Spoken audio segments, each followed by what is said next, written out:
જુનાગઢ વિતરણ કેન્દ્રથી હું સમીરભાઈ ભીમાણી, મમતાબેન ભીમાણી. આજે આપને એક રિઝલ્ટ મળ્યું છે તો એ ભાઈના મોઢેથી સાંભળીએ. શું નામ તમારું? મારું નામ જગદીશભાઈ. અને ક્યાંથી આવો છો? અહીંયા જુનાગઢ જોશીપરામાંથી. અને શું તકલીફ માટે અમૃત પુષ્પ લઈ ગયા હતા? મને કમરની તકલીફ હતી, આવી થાય મણકાની ગાદી ગઈ ગઈ હતી. બરાબર. અને આ તકલીફ કેટલાક સમયથી હતી? 6-7 મહિના થયા. 6-7 મહિનાથી હતી.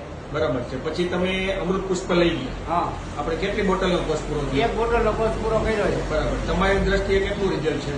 70-80% જેટલો ફેર પડી ગયો. 70-80%. હવે અમૃત પુષ્પ લીધા પહેલા તમને શું શું તકલીફ થતી?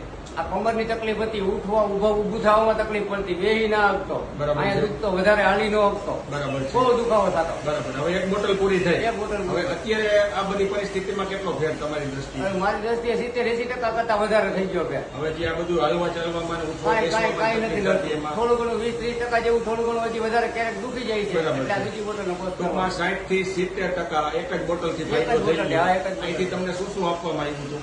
અહીંથી એક બોટલ આપી હતી દવાની, અમૃત પુષ્પની. અમૃત પુષ્પની, એક મધની શીશી મધની આપી હતી, શીશી. એક તેલની તેલની. અને 370 રૂપિયા તમારી હા, પાસે 370. ચાર્જ લીધો હતો. હા. ઘણું બધું રિઝલ્ટ કહેવાય. દ્વારકાધીશની કૃપા. જય દ્વારકાધીશ. જય દ્વારકા.